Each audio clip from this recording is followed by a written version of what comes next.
I'm Gil. This is Burkland Gardens. Today at the nursery, we're in the front corner of the property right next to the road. And we've come out here because we've made a couple of plant discoveries that I want to talk about, and how dwarf and unusual conifers come to the trade and how they're found, actually. So there's different ways that, two main ways that unusual conifers come about, and one of them are seedling selections. And a lot of times they're found in large batches of seedlings at places that produce, you know, many conifers for the trade, either through forestry or for the nursery trade. And then you'll find something unusual in the batch of seedlings, and then hold it out and start to evaluate it. But today we've got a seedling here, and I'm going to point it out. And I'm actually point out several of them, but you can just see the bright gold in this seedling. And it is a golden Spanish fir. And right next to it is another golden Spanish fir that's blue. You know, so a lot of times a seedling from a tree, an unusual tree even, there'll be nothing unusual about it. It'll just revert to whatever the understock was. But in this seedling, this tree here has the characteristic of the golden Spanish fir that it came from. It might be a slightly different color. It's really hard to say. I would say that this tree here is about 5 years old. And this one next to it, the same, the blue. This one looks like it'll be, a pretty large tree. Golden Spanish fir will also be a good-sized tree eventually. They grow slowly, but do get quite large. So we're going to do an evaluation on this one and maybe graft some this year. It needs to be something different from the original one to bring it to the trade, but we'll still grow it on as a tree, as a golden Spanish fir, and maybe graft a few and evaluate it. Typically it takes about 7 to 10 years to evaluate a tree before it gets out into the trade and for sale. And so it's quite a process to bring a tree to the trade. Also, other things, we've just cleared this area out quite a bit, and there's other seedlings that are just popping up. They're not necessarily unusual, but this is a golden rain tree, which is really a nice deciduous tree. They can be kind of messy, but really beautiful tree. And then we used to have, I think in some previous videos, we talked about our golden oak out front. But here's a seedling from the golden oak, and typically they come up, again, just like the species gold, and they may, here's one actually right next to where I'm talking. You can see how large this one's gotten. So I find oak trees from this golden oak and several other oaks growing in, just seeding themselves around. And sometimes I'll dig up the small ones and pot them up and grow them on for a while. So I'm standing in front of the mature golden Spanish fir, and I think I'm seeing a lot of the gold. I hope it shows up in the video, but I would say it's probably at least 40 years old with a nice heavy trunk. And this is the tree that the little seedlings came from that we're talking about today. There's both the green ones, they're kind of a green-blue, and then the golden ones that we're going to evaluate. So I don't think there's going to be anything really different, but it's kind of fun we'll dig them up in the winter time.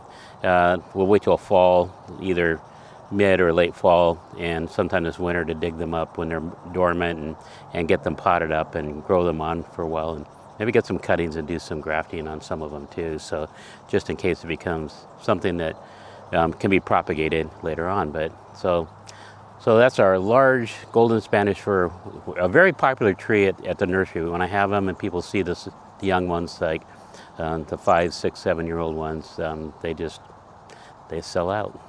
So I'm standing in front of a slender Lebanese cedar. It's quite tall, about 40 feet tall, and on examination, Dave Helms was here a week ago, and he was looking at this tree, and I think he looked at it several times before. Up in the tree, there's what we think, and he thinks, and as I look at it, I think the same thing, is that there's a witch's broom up in that tree. So, witch's broom is a mutation of the tree, just like the seedling selections that we're talking about. But it grows right in the tree. It'll be a branch, or that'll start to grow, and it'll be unusual, be different. And we're going to try and get a close-up of it in the tree so you can see a little better. But we'll get some what's called scion wood, and some new growth branches and do some grafting on that, of that witch's broom, and start to evaluate it over a period of time. So just two ways that, those are the two ways that unusual conifers come to the trade, is witch's brooms and seedling selections. Well, we're in the area. We're just going to talk about a few trees in this area that we're in right now too. So to my right is a Lawson cypress, and Lawson cypress are known, this is an older one, for a disease, a fungal disease. I think it's Phytophthora, and looks like this one's got it. It's an older one, you know, probably 35, 40 years old at least, and you can just see the decline in it. So this tree was going to have to go anyway, but it's kind of sad to see it go. They're just a beautiful tree. Now they graft them on what they call disease-resistant understock. So if you're buying one these days, look for that. They call it DR, disease-resistant understock. And we'll just point out at the end of the video a couple things in this area. A really interesting ground cover, evergreen ground cover, is this laurel. And it has the name of Mount Vernon. It was brought to the trade by, I believe it was Neil Hall with Wells Nursery years ago.